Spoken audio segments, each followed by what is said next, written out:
más o menos fumo a raíz de 20 cigarrillos en forma continua por día. A partir de los 50 años comienza con tos crónica productiva, ¿no? Con expectoración más abundante por la mañana y dificultad respiratoria hacia grandes esfuerzos. Pero en los últimos meses nota una mayor dificultad respiratoria y refiere disnea ante esfuerzos moderados, que antes era severo, ¿sí? Al ingreso a la guardia, el paciente se encuentra afebril, taquipneico, levemente taquicárdico y con una tensión arterial normal. Tiene acrocianosis, yugulares ingurgitadas 2 de 3. A la ocultación del tórax se detecta una marcada disminución del murmullo vesicular, prolongación de la expiración y sibilancias expiratorias en ambos campos pulmonares. En referencia a los datos de laboratorio, tenemos un hematocrito aumentado. El resto, los gases en sangre muestran un pH de 7,32, una PO2 de 55, una PCO2 de 50 y un bicarbonato de 20 con -5 de exceso de bases. Se le realizan estudios complementarios que muestran hipertensión moderada de la arteria pulmonar, áreas de enfisema centroacinar. Se le realiza una espirometría con un BEV sub 1 del 50% del valor esperado, un índice BEV sub 1 sobre CBF menor al 60%. Este es más o menos el caso. Voy a dejar de compartir, así nos vemos un poco las caras. Doctor Zuluaga. Hola, ¿qué tal? ¿Cómo le va? Buenas tardes a todos. Bueno, realmente el caso que comentás, Willy, es un caso que es bastante frecuente en la práctica y en la atención diaria. Un paciente con enfermedad obstructiva crónica que ya está diagnosticado hace 10 años. Ya planteando esto, ya 10 años con enfermedad pulmonar obstructiva crónica, creo que hay que tomar en cuenta, digamos, los cambios que va a tener el paciente de base antes de tener alguna intercurrencia. Creo que esto lo hemos hablado con distintos alumnos de la comisión. Cuando uno se enfrenta a una patología, uno tiene que determinar cómo es el comportamiento natural, o sea, sin intervención de esta patología. ¿A qué me refiero? No es lo mismo una patología que inicie de manera aguda, súbitamente, progrese o no en el tiempo y finalice. O una patología que tenga un pródromo, que empiece de una forma subclínica, comiencen a haber síntomas clínicos, de alguna u otra forma se termine resolviendo. Hay distintos caminos. Un camino sería el comportamiento típico de una patología infecciosa. O sea, tenemos un prodromo en cual el agente interactúa con el huésped, se generan los síntomas, se resuelven de una u otra manera y el paciente queda en un estado de convalecencia. Acá ya no está planteando que el paciente tiene 10 años de enfermedad pulmonar obstructiva crónica. A partir de eso, no estamos ante un paciente que tiene una fisiología normal. Tenemos un paciente que tiene una fisiología profundamente alterada, con valores probablemente no normales para nosotros, pero que en el paciente van a resultar con cierta normalidad. ¿Y a qué me quiero referir con esto? Nosotros hemos entendido que la saturación arterial nuestra habitualmente tomada por la oximetría de pulso se encuentra alrededor de los 96-97%. En un paciente con EPOC de 10 años de evolución, el diagnóstico, así que la evolución es mucho anterior, probablemente no tengamos ese valor normal porque van a haber mecanismos compensadores que van a hacer ver a esta situación clínica actual probablemente no tan patológica. El problema es que el EPOC, y esto creo que lo tenemos que tener muy claro, es una evolución crónica en la cual presenta reagudizaciones. Entonces, si estamos frente a un paciente con EPOC, tenemos que buscar si consulta es por progresión de su enfermedad habitual, en el cual la consulta es habitualmente ambulatoria, con su neumonólogo habitual, o el paciente se presenta en guardia, como en esta oportunidad, probablemente con una reagudización de su patología.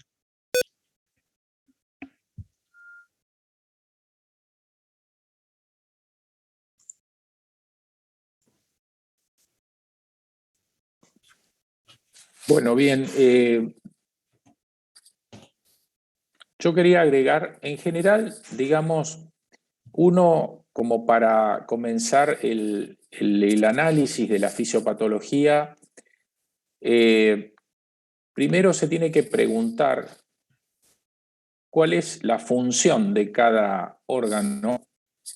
Cuando ese órgano pierde la función, empiezan a manifestarse una serie de signos y síntomas, ¿no es cierto? Entonces, si conocemos la fisiología, la función fisiológica que tiene el pulmón, vamos a poder inferir de manera más o menos sencilla cuáles van a ser los hallazgos esperables, ¿no? Sabemos que el pulmón, digamos, es un órgano que tiene por función fundamental el intercambio de gases e interviene muy activamente por esto en el equilibrio ácido-base.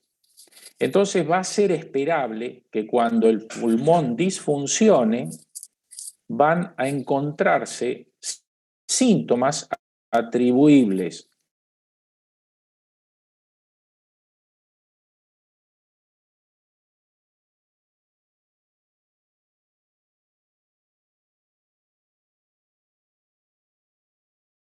el empeoramiento de la disnea.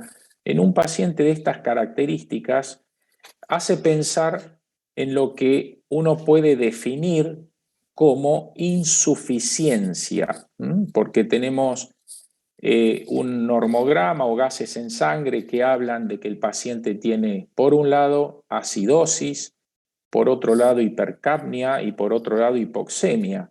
Si vemos en conjunto, como ya lo vimos en el primer módulo, qué trastorno ácido-base corresponde, podemos decir sin temor a equivocarnos que el paciente está cursando una acidosis respiratoria. Entonces ya vamos acercando un poco, digamos, el trazado de la cronología de estos sucesos. ¿Qué necesito yo para llegar a que el paciente tenga una insuficiencia respiratoria o ventilatoria? Necesito pasos previos.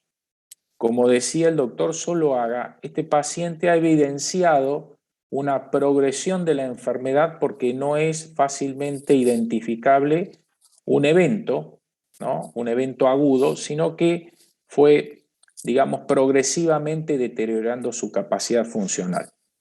Entonces acá se ponen en juego algunos trastornos que tienen que ver básicamente con la estructura histológica del alvéolo, y déjenme que rápidamente les comparta simplemente un esquema. A veces entender, digamos, sacar de lo abstracto y colocarlo en un gráfico, muchas veces nos ayuda a nosotros a ubicarnos mucho mejor de qué estamos hablando.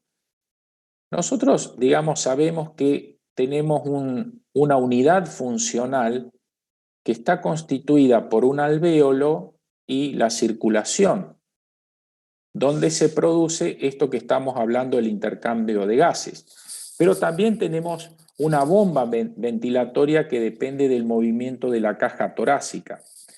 Entonces, de alguna manera, en este paciente en particular, sabemos que una de las evoluciones que tiene esta enfermedad es que estos septos alveolares se van rompiendo y estos alvéolos, digamos, van generando sacos con otros alvéolos donde el intercambio gaseoso se va deteriorando. Acá uno se pregunta, ¿aplica la ley de Fick en estos pacientes? Esta es una pregunta abierta que le voy a dejar al doctor Escapelato. Si aplica o no. ¿Qué pasa acá? ¿Aumenta el espacio muerto? ¿Aumenta el shunt? ¿El BQ tiende a infinito? ¿Tiende a cero? Todas esas preguntas nos tenemos que hacer para poder definir la fisiopatología claramente, porque definiendo la fisiopatología vamos a poder saber cómo tratamos a este enfermo. Evidentemente, si vamos a trazar una línea de tiempo, podemos decir que todo comienza con una noxa, como es el tabaquismo, y el tabaco va produciendo una serie de cambios en este epitelio, ¿no?, que finalmente va produciendo daños estructurales, como seguramente ya lo vieron en patología. Y esos daños son irreversibles. Ese tipo de daños son irreversibles. Entonces, en la línea de tiempo, yo necesito, es una condición necesaria y suficiente para llegar al trastorno actual, que se produzcan estos daños en primera medida. Luego de ello empiezan a aparecer los trastornos sucesivos, donde, digamos, el intercambio gaseoso no se lleva adelante de manera efectiva por estas anomalías que referimos, parte de la noxa, como es el tabaco, por tantos años. Así que con esto le paso la palabra al doctor Scapelato como para escucharlo sobre esto que acabamos de decir.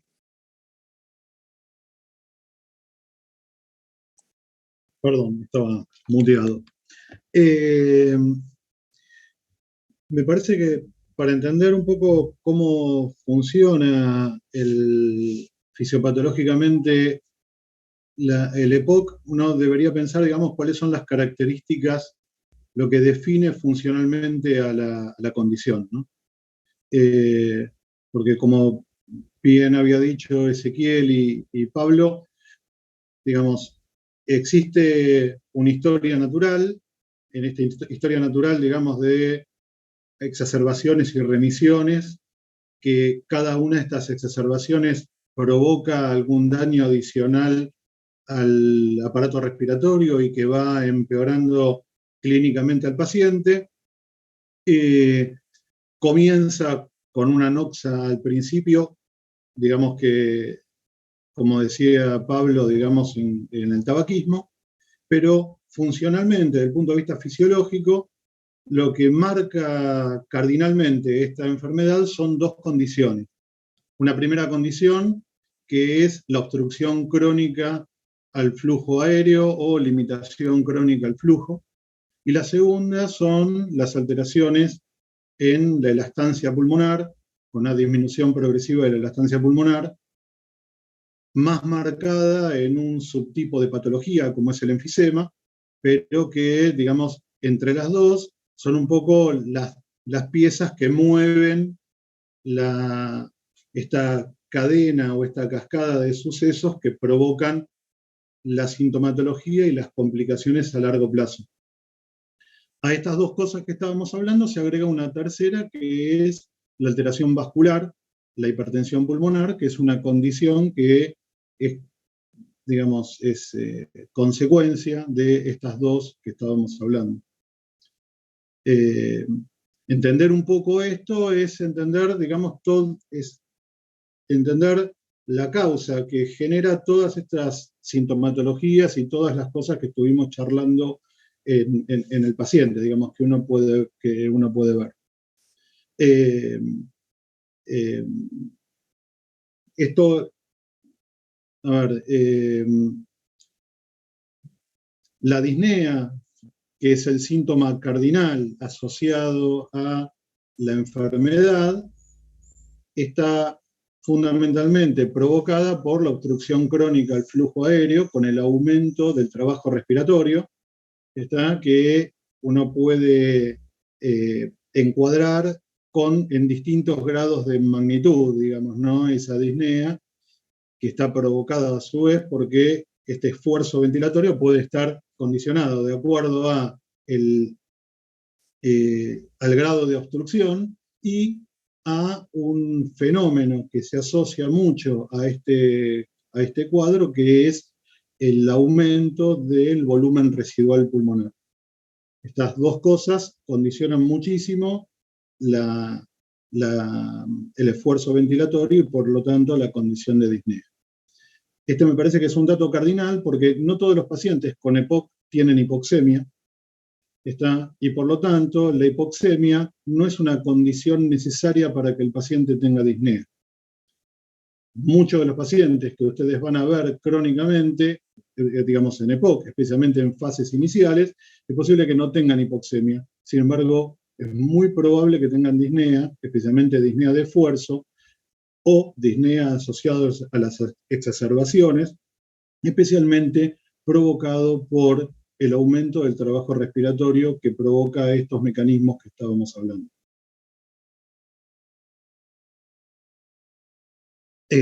No sé si querés que haga alguna otra aclaración más, Pablo. Sí, un poco, digamos, uno en general, para los estudiantes que, digamos, uno necesita siempre una estructura de guía, de decir, bueno, ¿cuáles son las leyes que aplican a cada una de las cosas? Digamos, la ley de Fick de difusión de gases, uno se pregunta si aplica realmente en este paciente, a diferencia de los otros casos que lo vamos a discernir también, realmente se aplica la ley de Fick acá y en qué forma, y esto de un poco de definir o quizá clasificar una insuficiencia respiratoria hipercápnica de la insuficiencia respiratoria hipoxémica, donde justamente tiene que ver esto que vos mencionás de lo que es la bomba ventilatoria o el trabajo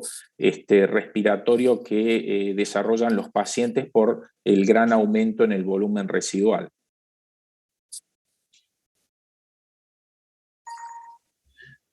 ¿Alguno se anima a hablar, digamos, a contar un poco por qué ocurre esto, por qué les parece, digamos, de que los pacientes tengan la insuficiencia hipoxémica?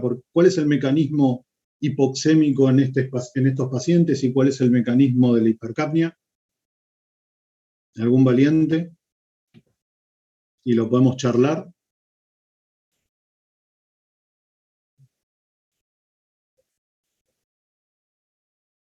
Cri, cri. Bueno, no hay valientes, entonces. ¿Recuerdan cuáles son los mecanismos de hipoxemia? Porque uno muchas veces puede tratar de pensar cuáles son los mecanismos y a ver cuál es el que encaja mejor en esta condición del paciente.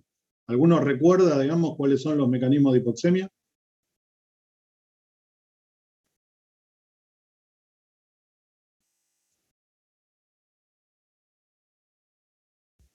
¿No? Bueno, recuerdan, te lo debo. Bueno, recuerden, digamos, que los mecanismos de hipoxemia fundamentalmente son 4 o 5, depende de cómo uno los agrupa, pero básicamente uno que claramente no está asociado a este paciente, que un primer mecanismo que es la disminución de la presión de oxígeno ambiental, que es la que ocurre, por ejemplo, cuando las personas suben al Everest, ¿está? O cuando hay una descompresión en el avión. Esto es, la presión parcial del oxígeno disminuye y por eso hay hipoxemia. Este no es el caso del paciente. El segundo mecanismo de hipoxemia es el shunt, ¿está? O admisión venosa, que eso es más exacto todavía, y que está relacionado a la hipoxemia generada por la aparición, digamos, de sangre venosa del lado arterial que no pudo pasar por proceso de hematosis. Esto ocurre, por ejemplo, cuando hay zonas del pulmón que están bien perfundidas y que no están ventiladas. Por ejemplo, el caso más común es la neumonía. El alvéolo está completamente ocupado con moco, pus, leucocitos, etc., y entonces es un alvéolo no eficaz. Otro mecanismo son las alteraciones BQ. ¿Se acuerdan, digamos, que estas alteraciones BQ están pensadas o se entienden en el contexto de que yo, para que el pulmón funcione en forma adecuada, necesito que ventile más o menos parecido a lo que se perfunde. Esto quiere decir, digamos, que yo necesito que el pulmón esté con irrigación, con pasaje de sangre por el alvéolo, en un alvéolo que tenga intercambio de gas con la vía aérea proximal. Si no ocurre eso, digamos, la cantidad de oxígeno en la sangre va a disminuir. Y este es un mecanismo que claramente es el que está relacionado a la generación de la hipoxemia en los pacientes con EPOC. Desequilibrios BQ en distintos grados. Recuerdan, digamos, que los desequilibrios BQ uno puede ponerlos en dos extremos. Uno es el shunt, que es el que estuvimos hablando anteriormente, y otro es la generación del espacio muerto. Generación del espacio muerto se entiende con el concepto de áreas del pulmón que están bien perfundidas, pero que no están ventiladas. Al revés, que están bien ventiladas, pero no perfundidas. Digamos, el paradigma de esto es el tromboembolismo de pulmón, que hay un caso similar. Bueno, en estos dos extremos, entre el blanco y el negro, hay una infinita gama de grises, que no es una relación perfecta, y en estas gamas de grises, entre estos dos extremos, que no son la normalidad, está justamente los pacientes con EPOC, con toda la gama que ustedes quieran, inclusive en los dos extremos. Y eso es fundamentalmente lo que provoca la hipoxemia en estos pacientes. Así que uno debe entender que es un pulmón heterogéneo, en el cual va a haber áreas que están bien ventiladas y mal perfundidas, áreas que estén bien perfundidas pero mal ventiladas, y que eso va a ser en definitiva lo que va a provocar esta hipoxemia en los pacientes. Cuanto mayor grado de aumento del espacio muerto exista, mayor va a ser la tendencia a la hipercapnia. Hay pacientes en los cuales pueden no tener absolutamente ningún grado de hipercapnia con un EPOC severo. En estos pacientes, los mecanismos de hipoxemia, de alteración del BQ, no van a estar hacia el lado del aumento del espacio muerto, y en el caso, digamos, de los pacientes que tengan hipercapnia, van a tener este conglomerado, digamos, de alteraciones BQ con una predominancia del aumento del espacio muerto. Una aclaración más es que en la evolución final, en la evolución de extrema gravedad de cualquier paciente con EPOC, puede terminar teniendo hipercapnia por otro mecanismo que es hipoventilación alveolar. Esto quiere decir que la bomba respiratoria fracase, esto es, el músculo respiratorio fracase de un modo que el paciente no pueda ventilar y la hipercapnia aparezca no por alteración BQ, sino por hipoventilación alveolar, que eso es un paso todavía más grave y que requiere un rescate, digamos, por terapéutica inmediata, a través de algún método artificial de ventilación mecánica. De ventilación, perdón. No sé si se entiende más o menos la causa de hipoxemia y la causa de la hipercapnia. ¿Se entiende eso? Bárbaro. Bueno, si no hay ninguna pregunta o algún comentario de los estudiantes, pasamos al otro caso. Perfecto. Ahora lo comparto. Bien, ya lo conocen, así que los vamos a relatar un poquito más sintéticamente. Es un paciente de 52 años, masculino, que ingresa por el servicio de guardia por presentar disnea, taquipnea y dolor localizado en el lateral izquierdo, y que se exacerba con la inspiración.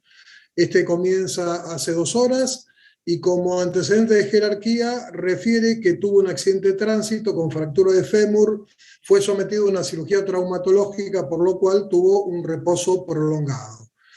Los signos vitales al ingreso a la guardia son frecuencia respiratoria de 30 por minuto, frecuencia cardíaca de 110, afebril. El examen físico cardiovascular y respiratorio no revelan ningún dato de importancia. electrocardiograma y radiografía de tórax sin signos patológicos, y la muestra de gases arteriales informa una PO2 de 55, una PCO2 de 28, saturación de oxígeno de 89. Tiene un dímero D en plasma de 5 veces su valor normal, y en el ecodoppler venoso de miembros inferiores se observa la imagen compatible con trombo en la vena femoral derecha, y se solicita una angiotomografía de tórax multicorte. Hasta acá el caso.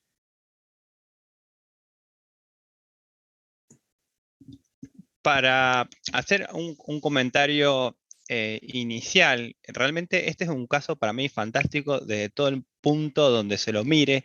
Incluso, siempre esto lo relaciono en la misma comisión, después más adelante, cuando pasen los años y vuelvan a ver el caso, van a poder incluso cambiar algunas cuestiones clínicas que se presentan. De todas maneras, en lo que nos toca en este momento, es la fisiopatología del tromboembolismo de pulmón. Y realmente dentro de la fisiopatología del tromboembolismo de pulmón tiene dos ramas muy importantes. Primero es lo ventilatorio y lo segundo es lo hemodinámico. Un paciente puede tener trastornos severos ventilatorios, pero no tener trastornos severos hemodinámicos. O un paciente puede tener trastornos severos hemodinámicos. La situación es que el tromboembolismo de pulmón tiene una amplia variedad de presentación, desde pacientes totalmente asintomáticos hasta pacientes directamente en shock.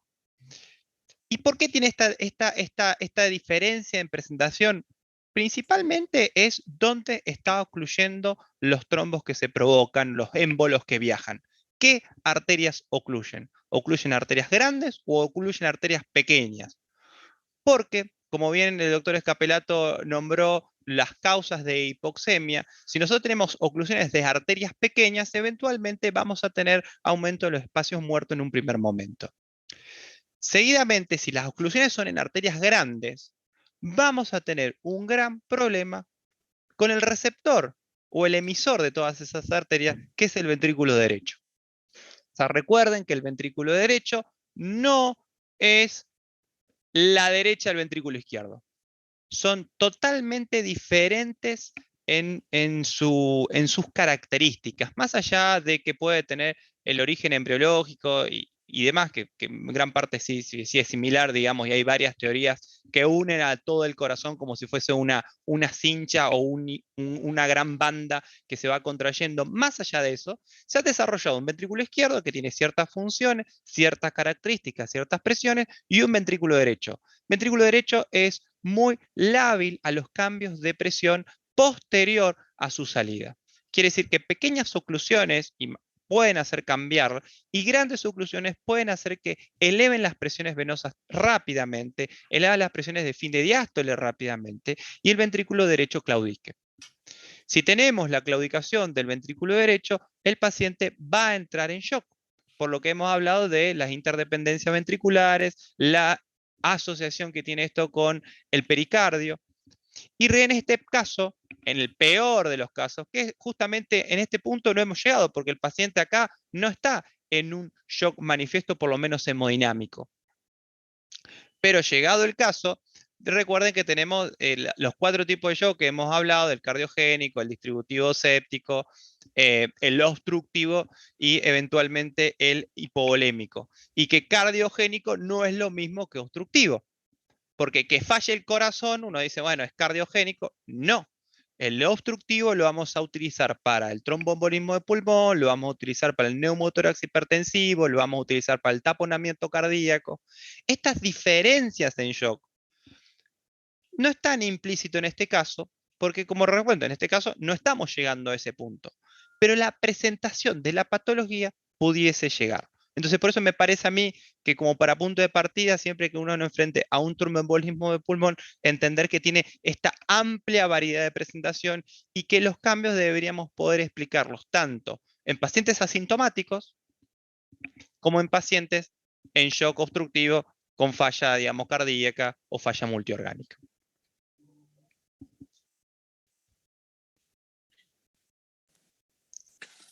Bueno, volviendo nuevamente para ubicarnos en el esquema, ¿no es cierto?, lo que hablaba Ezequiel de la arteria pulmonar, la parte capilar de las arterias pulmonares, sabemos que acá se está produciendo el intercambio gaseoso y donde cambia tanto la presión arterial de oxígeno como el oxígeno ligado a la hemoglobina, que no es lo mismo. Bueno, acá, digamos, el evento se produce ocluyendo el vaso, ¿no? Ocluyendo el vaso más o menos a este nivel. Uno habla en este esquema para tener una idea de que cuando se detiene el flujo de sangre, este alvéolo va a estar bien ventilado, pero va a estar mal perfundido. Por lo tanto, el BQ tiende a infinito en este caso.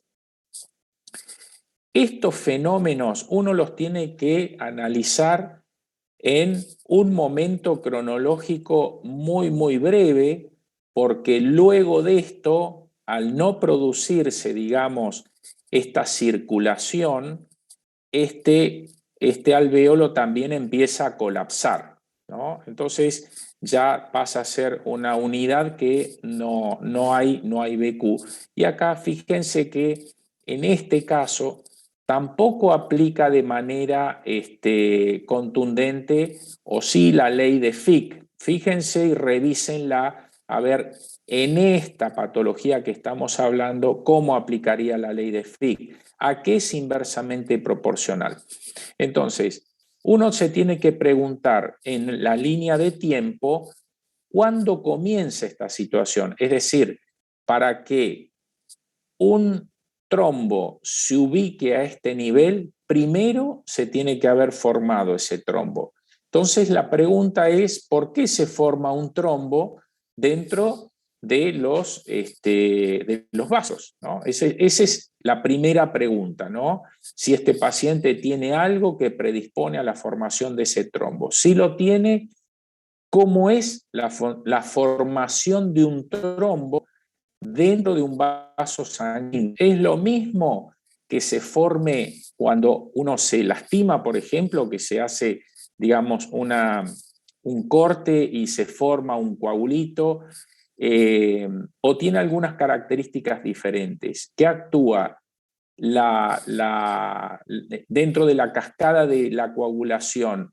Intrínseca, extrínseca, todo esto tiene que ver con este caso en particular, porque después de eso, en una línea cronológica y un proceso fisiopatológico, uno al pensarlo empieza a tomar determinaciones justamente en alguno de todos estos pasos para evitar un mal mayor o evitar una recurrencia, ¿se entiende? Entonces es por eso que necesito revisar todo esto para ver dónde voy a intervenir. El conocimiento de la fisiopatología es la mejor manera de poder elegir la mejor terapéutica que puedo ofrecerle al paciente.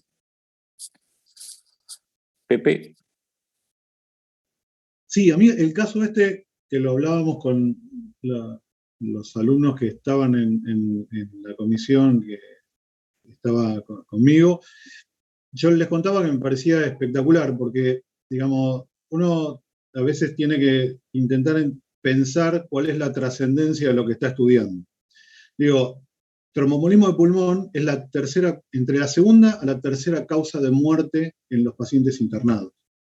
Así que, digamos, cuando yo salí de la facultad que me habían enseñado tromboembolismo de pulmón, pensé que eso era una cosa rarísima de ver. Sin embargo, es un problema en el cual, que yo les contaba a los chicos, digamos, les va a sacar el sueño de la guardia hasta que se jubilen. Un problema, digamos, es una patología extremadamente difícil de diagnosticar, con altísima mortalidad, con altísimo impacto, con tratamientos claros de prevención que muchas veces están subindicados.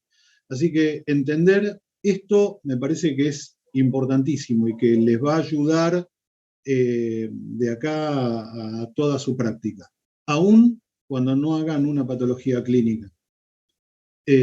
porque les vuelvo a decir, digamos, hagan lo que hagan, si internan un paciente, es muy probable que si se muere, la segunda o la tercera causa sea esta patología.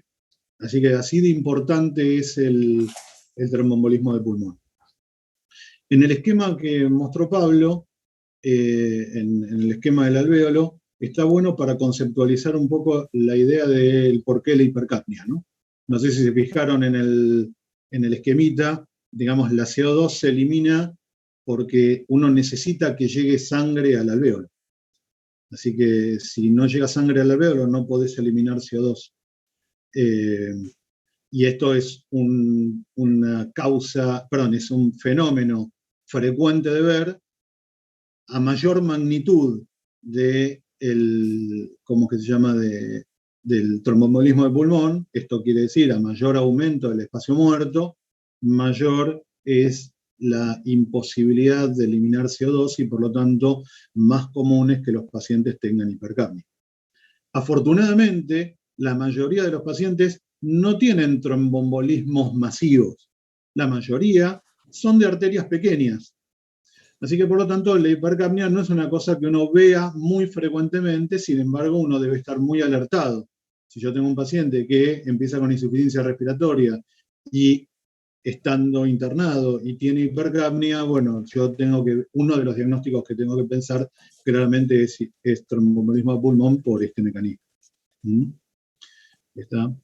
Y como había dicho Ezequiel, uno tiene que recordar, digamos, de que en el tromboembolismo de pulmón no solo sufre el pulmón, sino que especialmente sufre el corazón, ¿no? Digamos, la reacción a la disminución de la red vascular, y esto es, por lo tanto, el aumento de las resistencias vasculares pulmonares, trae aparejado hipertensión pulmonar, que es uno de los síntomas o signos, digamos, más importantes y con mayor grado de gravedad que uno puede ver en el tromboembolismo del pulmón.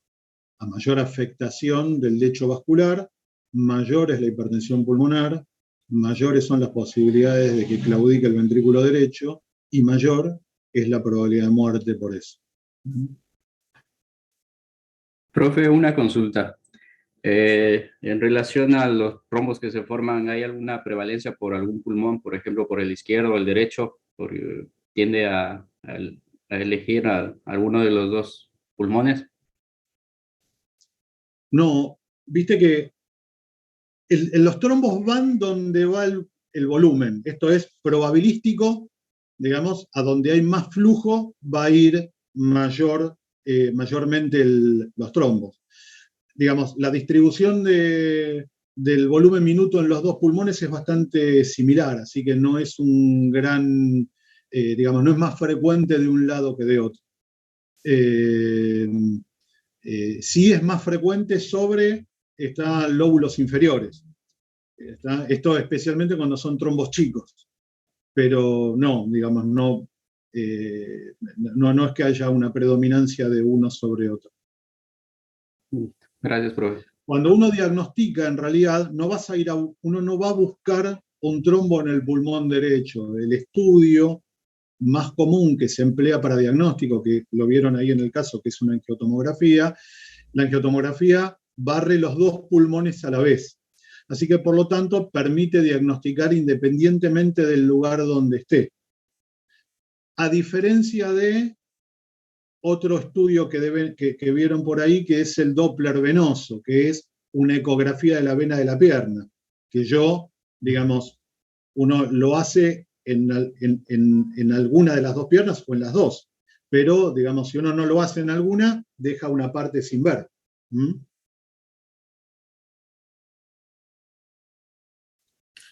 Ok, gracias Pepe. ¿Alguna otra consulta o pasamos al tercer caso? Yo tengo una consulta. Sí. Que no sé si es porque yo tengo mal los valores normales, pero en el caso la PCO2 no está disminuida. O sea, yo el valor normal que tengo es que va de 35 a 43 milímetros de mercurio en sangre arterial. Ahora no tengo en mente el caso en particular, pero por eso les decía, digamos, la mayoría de los tromboembolismos de pulmón evolucionan con PCO2 normal o baja. Normal, si no se afecta, si no tiene un incremento importante del espacio muerto, y baja inclusive cuando los pacientes empiezan a hiperventilar y por lo tanto disminuye la PCO2. En este caso, bueno, 28, correcto, digamos, en este caso claramente es baja. Si el tromboembolismo de pulmón es masivo y aumenta en forma importante el espacio muerto, eso provoca que los pacientes evolucionen con hipercapnia. Es un marcador de gravedad del tromboembolismo de pulmón cuando evoluciona con hipercapnia. No sé si se entiende la idea. Ahí entendí. Yo no entendía por qué había mencionado la hipercapnia. Tiene que ver con el espacio muerto. Gracias. No, lo hago mención porque, digamos, se pone habitualmente como un signo muy característico. Y es cierto eso por la fisiopatología. Sin embargo, desde el punto de vista clínico, no es frecuente encontrarlo con hipercapnia porque, como la mayoría de los tromboembolismos de pulmón no generan un incremento muy importante del espacio muerto, entonces no tenés hipercapnia asociada. Muy bien. Permitan que compartimos pantalla y vamos al caso número 3. Es de una mujer de 77 años que consulta a la guardia por presentar desde hace 72 horas tos productiva, disnea progresiva, clase funcional 3. Y en las últimas 24 horas se agrega fiebre y dolor en puntada de costado derecho. Se refiere a encontrarse asténica. Como antecedente de relevancia es una ex tabaquista de 40 paquetes por año. Yo les pido que tengamos en cuenta esto porque habitualmente uno en el interrogatorio consigna cuántos cigarrillos por día fuma y esto nos da más o menos un promedio de 2 cigarrillos por día. De ustedes dependerá ver la jerarquía de ese dato. Es hipertensa, tratada con losartán. Tiene un antecedente de artritis reumatoidea sin tratamiento actual. En el examen físico tiene 45 kilos de peso, no está consignada la talla, la presión es 110/70, sin hipotensión ortostática, 110 latidos por minuto de frecuencia cardíaca y 30 respiraciones por minuto de frecuencia respiratoria. 38,8 de temperatura axilar, saturando 88% con aire ambiente. Pulso regular y taquicárdico, semiología respiratoria compatible con consolidación de base derecha, un electro con taquicardia sinusal, una radiografía de tórax que tienen acá en pantalla que muestra opacidad en el lóbulo inferior derecho, broncograma aéreo y derrame pleural ipsilateral. En cuanto al laboratorio, tiene un test de PCR para coronavirus negativo, 38% de hematocrito con una hemoglobina de 12,5, 17.000 blancos, ¿sí? Con neutrófilos de 85%. La gasometría muestra un pH, gasometría arterial, muestra un pH de 7,46, una PO2 de 55, PCO2 de 28, bicarbonato 23 con 1 de exceso de base. El esputo es representativo y evidencia diplococos gram positivos.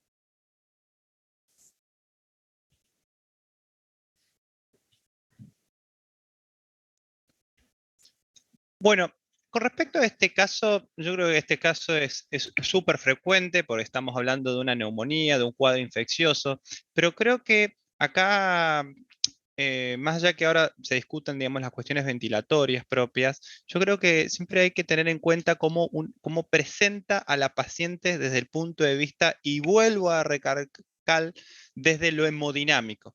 ¿Y por qué está haciendo énfasis en que la paciente tiene 110/70, que no tiene hipertensión ortostática, que no tiene hipotensión ortostática, la frecuencia cardíaca? Porque esto está hablando de una situación infecciosa y nosotros entendemos que las situaciones infecciosas localizadas pueden avanzar. ¿Y pueden avanzar hacia dónde? Hacia infecciones sistémicas. El punto acá es entender qué otros órganos más pueden o no pueden estar afectados por todo lo que está sucediendo localizadamente e inicialmente en el pulmón. Hemos visto los macrófagos alveolares, hemos visto cómo se comunica, cómo llaman a los natural killer, cómo llaman a los CD4, CD8, etcétera, etcétera, etcétera. Y todo esto que sucede inicialmente, aparentemente solo en el pulmón, puede tener repercusiones externas. De hecho, depende de la etiología, puede tener más repercusiones externas o menos repercusiones externas. Entonces, acá creo que hay que incorporar los conceptos de síndrome inflamatorio sistémico, de falla multiorgánica. ¿Por qué? Por esta neumonía puede fallar el riñón, puede fallar lo metabólico, puede haber fallo de generación de leucocitos, puede generar fallo de médula ósea, puede haber fallo hepático. O sea, siempre entender que desde el punto de partida donde se genera una infección, puede empezar a aparecer otros fallos en otros órganos a distancia. Entonces, siempre que se les presente un paciente en estas condiciones, o el caso presente un paciente en estas condiciones, siempre hay que tener en cuenta qué repercusión sistémica y qué otros órganos están fallando para poder entender a qué nivel fisiopatológico estamos hablando. Si es algo localizado o algo sistémico.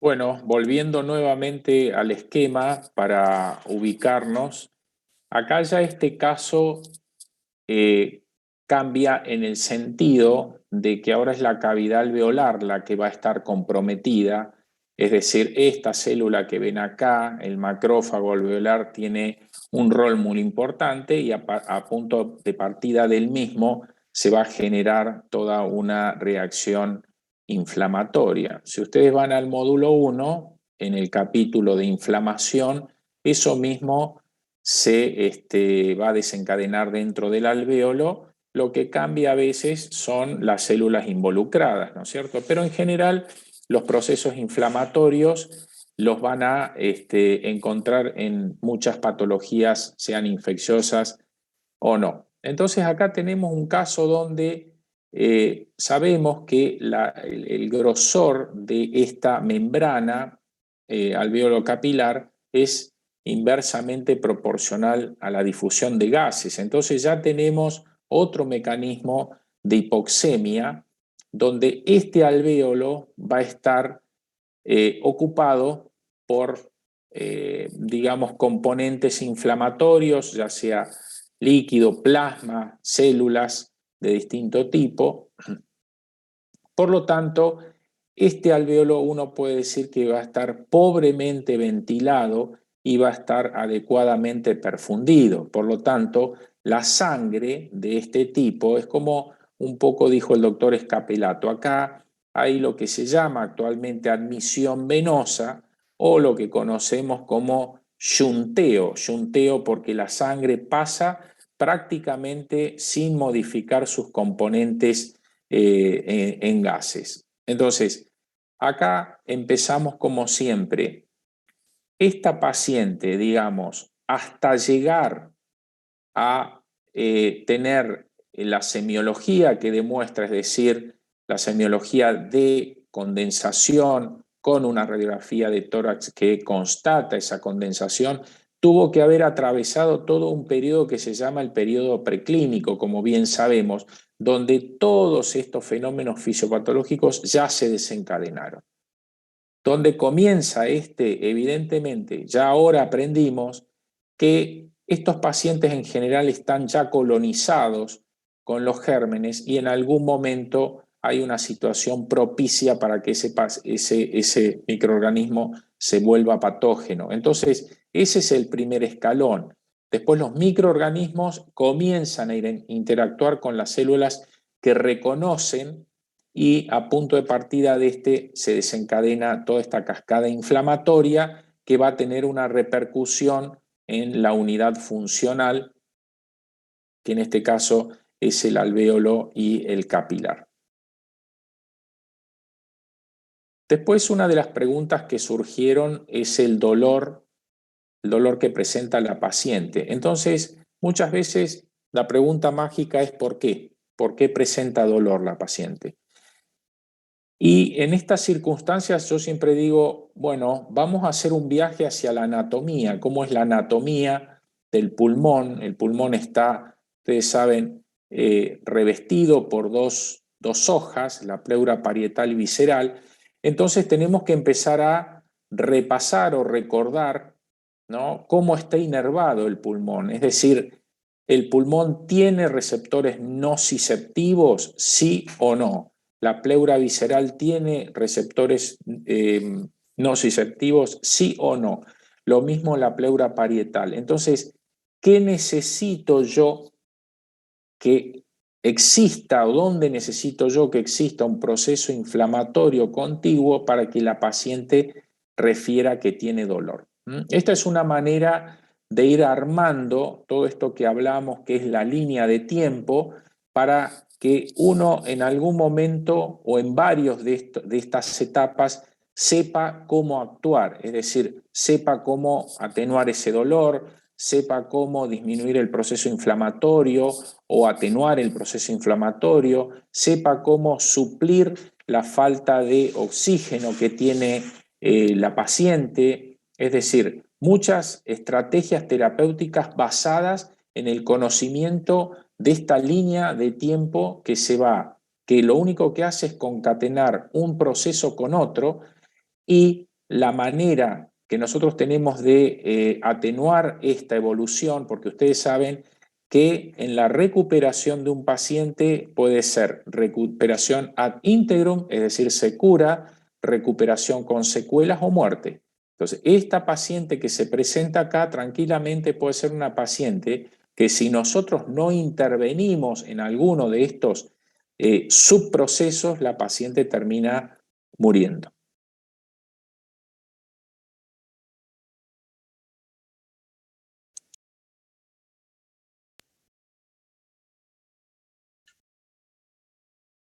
Solo una aclaración de todo lo que dijo Pablo, que yo soy medio obsesivo con el asunto, no sé si se dieron cuenta, con el asunto de los mecanismos de hipoxemia, ¿no?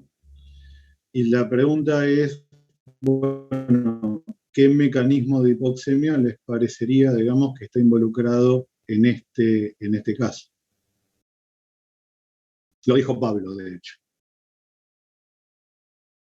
Jung, muy bien, perfecto, Isaac. Está. Ahora, pregunto esto porque, digamos, el mecanismo de Jung tiene, o admisión venosa, tiene una característica clínica muy, muy importante que uno siempre debe recordar. ¿La leyeron? ¿Escucharon alguna vez algo? No sé si... ¿No? ¿Alguna característica muy... Eso va para toda la hipoxemia, Isaac. Digamos, la cianosis está relacionado a una cantidad límite de hemoglobina reducida que hay como es en sangre. Si excede un determinado nivel, vas a tener cianosis, independientemente de la causa de la hipoxemia.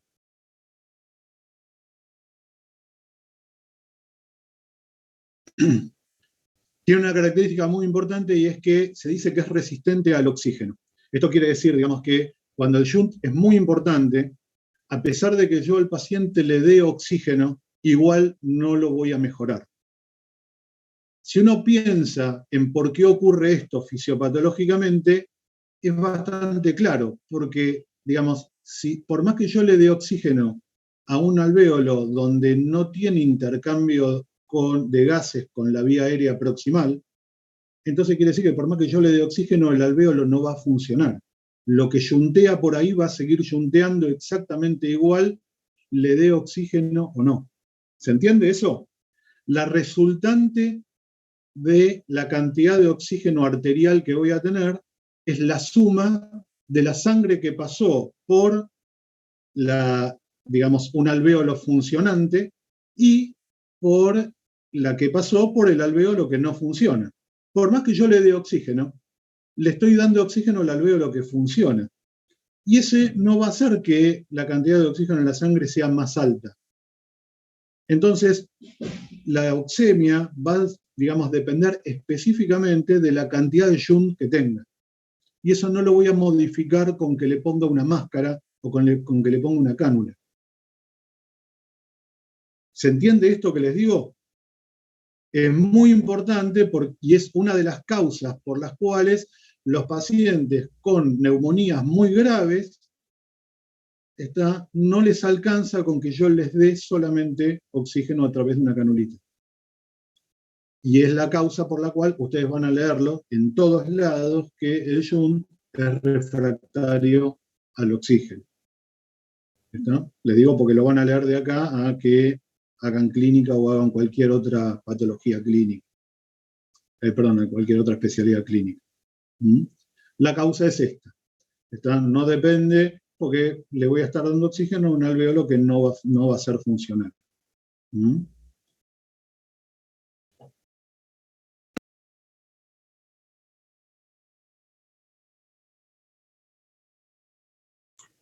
Vamos a pasar al último caso. Se trata de un hombre de 50 años que previamente no refería a patologías de importancia, consulta con un servicio de urgencias con 2 días de empeoramiento de disnea. Tuvo fiebre y tos la semana anterior. Impresiona muy enfermo, con una temperatura axilar de 38 grados, frecuencia cardíaca de 110, frecuencia respiratoria de 30 y una tensión arterial de 130/60. Saturación de oxígeno de 86%, respirando aire ambiente.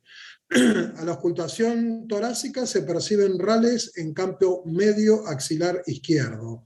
Recuento de glóbulos blancos 7300 con linfopenia. Y los gases en sangre arterial son pH 746, PCO2 de 22, PO2 de 58, bicarbonato 23,4 y se realiza una tomografía de tórax que muestra las opacidades que ven en pantalla. Un test de PCR detecta la presencia de ARN para SARS-CoV-2 en un hisopado nasofaringio.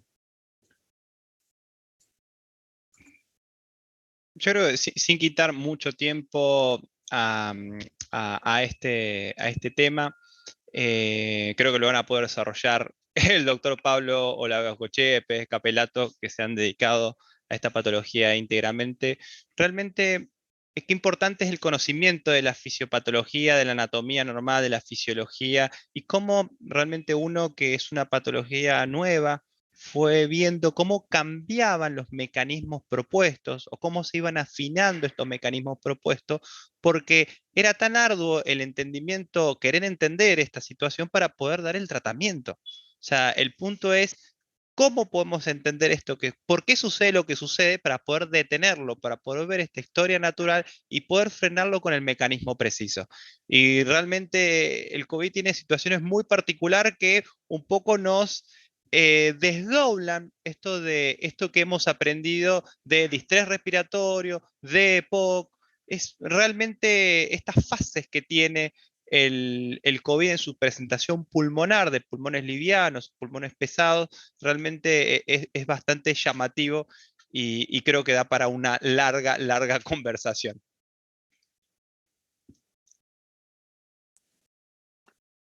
Bueno, es verdad lo que dice Ezequiel. Esto es, digamos,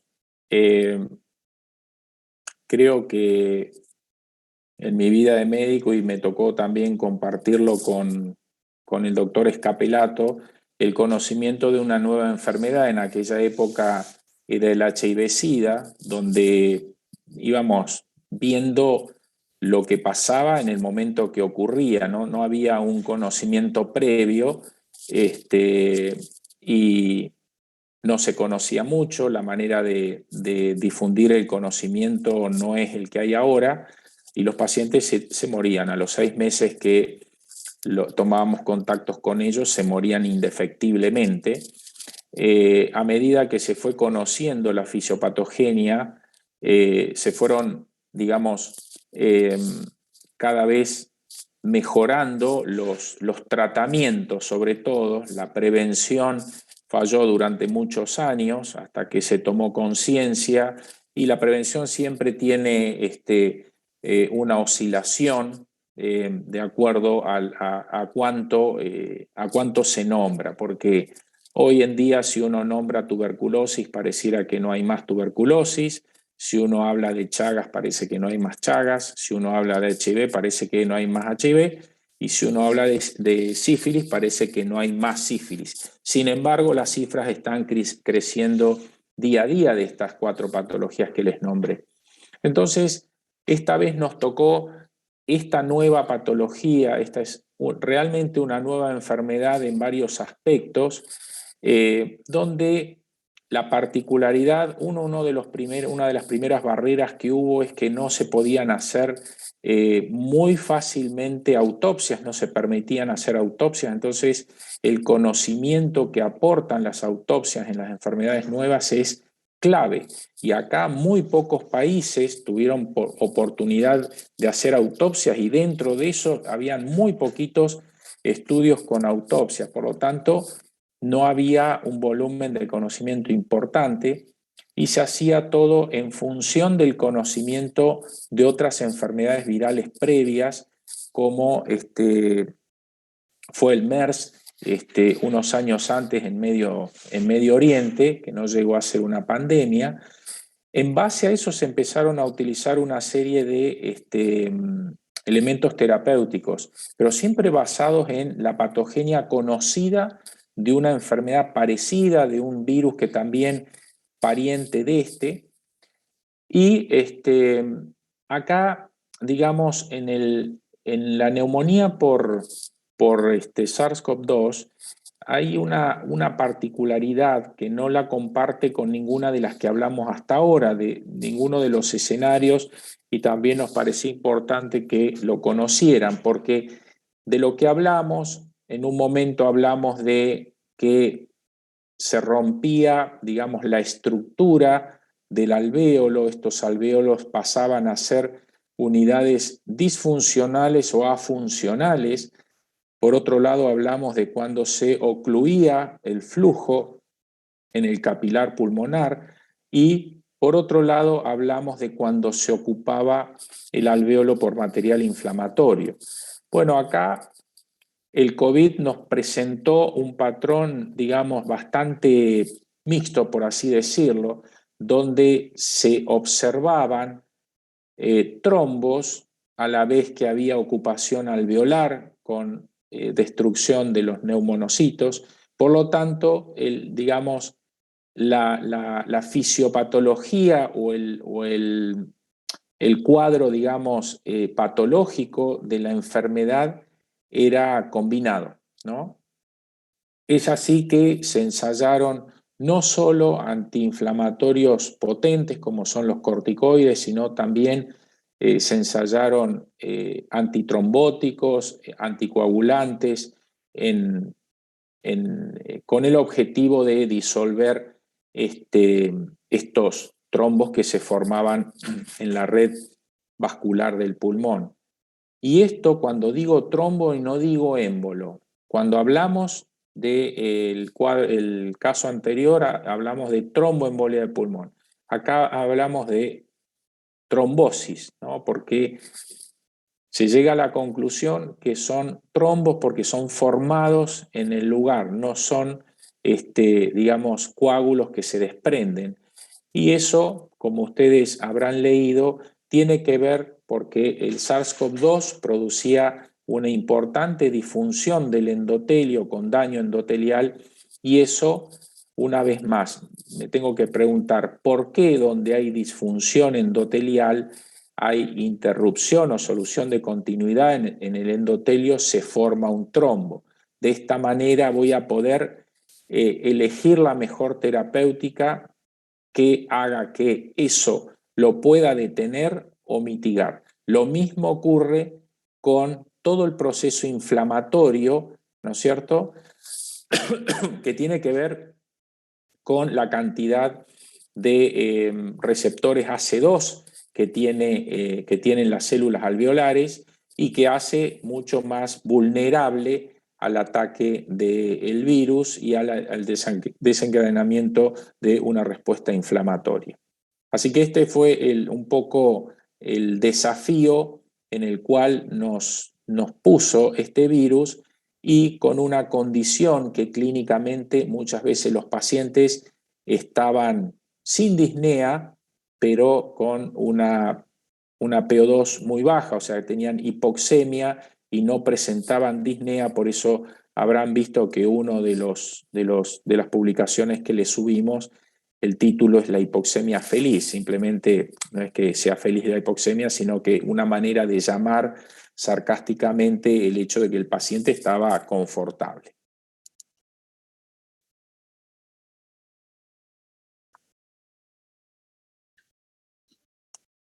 Sí, está bueno esto que decía Pablo, porque, bueno, COVID no nos puso en jaque, digamos. Nosotros pensamos que ya no había mucha más cosa para inventar en el pulmón, sin embargo, realmente nos puso en jaque. Y fundamentalmente está bueno releer y ver un poco, digamos, la fisiopatología del COVID, porque se asemeja mucho a lo que ustedes hacen ahora con fisiopatología. El intento, digamos, de hacer estas cascadas fisiopatológicas es una cosa muy parecida a lo que nos estuvo pasando a nosotros hace 2 años. En definitiva, cuando ustedes hacen una cascada fisiopatológica, hacen un modelo teórico. Esto es, ustedes toman datos que tienen y tratan de buscar un esquema simplificado, concatenado, que trate de explicar las cosas que ocurren en base a lo que uno sabe para tratar de predecir qué es lo que puede pasar. Y es en definitiva el desafío que tuvimos teniendo, digamos, durante estos 2 años. Con las pocas cosas que se iban sabiendo, con los pocos datos que se iban teniendo, con lo que nosotros sabíamos que ocurría en otras cosas, uno intentaba armar mecanismos que intentaban predecir qué es lo que podía pasar o cómo podía responder a determinado tratamiento o a determinada situación clínica. Muchas veces nos equivocamos. Los modelos fisiopatológicos hoy que hay de COVID son completamente imperfectos. Y van a ir surgiendo datos a medida que vayamos teniendo conocimiento también en base a lo que vaya pasando de aquí en más, porque esa es la manera en la que se construye el conocimiento. Así que hago referencia a esto para, pensar un poco que es importante, que no es una pavada esta cosa de tratar de intentar pensar un modelo. Digamos, yo explicar con lo que sé, con lo que leo y con los datos que tengo, bueno, qué es lo que pasa dentro del cuerpo. Y eso está bueno porque ahora le sirve para esta materia, pero la verdad es que esto que nos pasó hace 2 años nos explica que esta forma de pensar y de entender la ciencia médica, uno no tiene que dejarla solamente para la facultad, sino que puede servir. Digamos, puede servir para entender después otras cosas, para poder construir más conocimiento. Así que me parece, digamos, que está bueno ejercitarse en esto, en la construcción de modelos teóricos.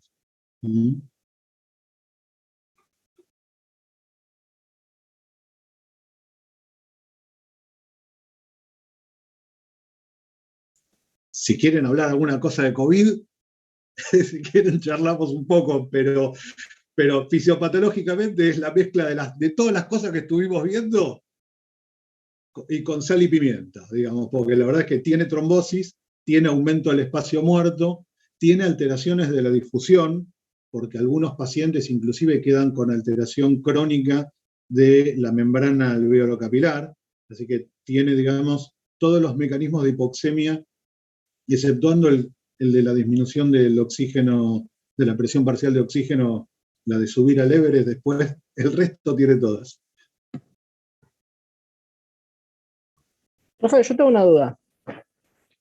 Hay algo que no me queda claro. ¿Cuáles son las mayores diferencias que hay entre una neumonía común y corriente o una neumonía, puede ser típica o atípica, ¿no? Pero una neumonía por otro virus que la neumonía causada por COVID?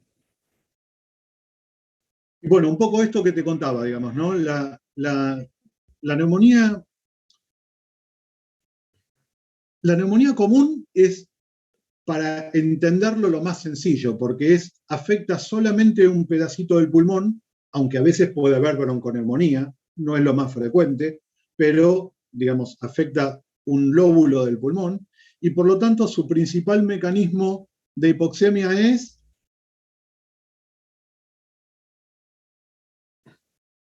shunt.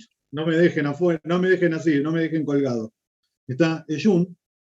A diferencia de lo que ocurre en el COVID. Nosotros estábamos muy acostumbrados a eso. Está, inclusive cuando genera... Esperen un segundito, me suena el teléfono. Inclusive cuando les... perdón, disculpen. Me he olvidado de bajar el tele. Les decía, inclusive cuando abarca los dos pulmones, fisiopatológicamente es muy solo shunt. A diferencia de esto, en COVID, que ocurre varias cosas a la vez. El principal mecanismo que ocurre, nosotros pensábamos que era fundamentalmente en el alvéolo, pero esos infiltrados que ustedes ven, muy probablemente sea alteración especialmente capilar. Porque uno de los primeros mecanismos que se ven de alteración son algo que denominamos inmunotrombosis, que son pequeños trombos dentro de los capilares pulmonares. Y probablemente esa sea la causa por la cual la mayoría de los pacientes tenían hipoxemia muy importante, con muy poca alteración mecánica del pulmón. Cuando hablo de mecánica del pulmón, hablo de que lo que uno espera que ocurra cuando el paciente fracasa en la neumonía y yo lo tengo que conectar a un respirador es encontrar un pulmón muy duro, ¿está? Que lo denominamos técnicamente aumento de la elastancia o disminución de la compliance pulmonar. Ese fenómeno no se veía en los pacientes con COVID grave, al menos en un primer momento. Esa tomografía que ustedes vieron en ese caso, uno lo conectaba al respirador, está intentando encontrar un pulmón muy rígido, muy duro, con poca elastancia, y encontraba un pulmón mecánicamente sano. Esto llevaba a que la alteración fundamentalmente en un primer momento parece estar relacionada en el capilar pulmonar y que posteriormente se traslada eso al alvéolo. Esto que dijo Ezequiel, de que se habla, digamos, de que hay dos fenotipos pulmonares en el COVID. Uno que se denomina pulmón liviano, que es esto que yo les estoy contando, y una segunda forma o una otra forma, la que se denomina pulmón pesado. Este pulmón pesado parece ser la progresión de esta primera fase, en la cual los alvéolos se inundan y terminas teniendo un pulmón muy rígido para ventilar, un pulmón muy rígido cuando uno lo trata de conectar al respirador. Esto es una cosa que no habíamos visto en otra patología. Por eso te cuento, digamos, de que nos quemó todos los libros. Esperábamos que pasara otra cosa y pasó esto. Y estuvo bueno porque, bueno, lo fuimos descubriendo a medida que fue pasando la pandemia. Cuando uno lo desglosa en mecanismos de hipoxemia, bueno, los mecanismos de hipoxemia que se ven en toda la patología siguen siendo estos, ¿no? Aumento del espacio muerto, alteración BQ, aumento de aparición del shunt, aumento del shunt por inundación alveolar. Tardíamente los pacientes que hacen fibrosis engrosan la membrana alveolo-capilar y tienen trastornos de la difusión. Pero lo primero que veíamos es eso y la verdad es que fue completamente llamativo y, digamos, no lo habíamos visto en ninguna otra patología hasta ahora. ¿Está? Hubo una guerra, de hecho, de esto entre los popes de lo que se llama, ¿cómo se llama? Neumonología crítica. Un tipo que se llama Gattinoni y otro que se llama Marini. Hubo toda una guerra de esto, digamos, de datos que arrojaron un montón de luz para entender esto y tratar de entender el modelo, digamos, de qué es lo que pasa. Si uno le tiene que poner la gran diferencia, bueno, que parece ser que lo primero que se afecta es el capilar. y lo segundo es el alvéolo. A diferencia de lo que encontrábamos en la neumonía, primero que era, lo primero que se embromaba era el alvéolo y después había otras cosas vasculares en el pulmón. Gracias, Pepe. En honor al tiempo, vamos a ir cerrando esta actividad. Les agradecemos que hayan participado. Les recuerdo que en la pestaña de novedades de PEDCO han sido publicadas 2 clases presenciales para el martes que viene y para el otro a las 14 horas en la sede de Tornos. Así que los esperamos ahí también. Muchas gracias. Quería pedirles, digamos, si ustedes están organizados por un grupo de WhatsApp, si deciden que no van a ir a las clases presenciales, les pedimos que le comuniquen al docente para evitar que esté el docente, como ya pasó con el doctor Zenón, que estuvo sentado el martes pasado sin ningún estudiante, digamos.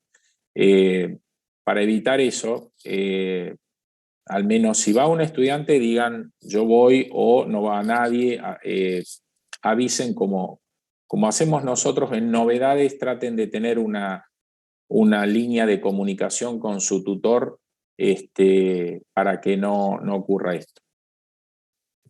Bueno, nada más. Nos vemos en la próxima. Muchas gracias. Muchas gracias a todos, nos vemos. Gracias, profe. Gracias, profe. Gracias, profe. Hasta luego. Gracias. Nos vemos.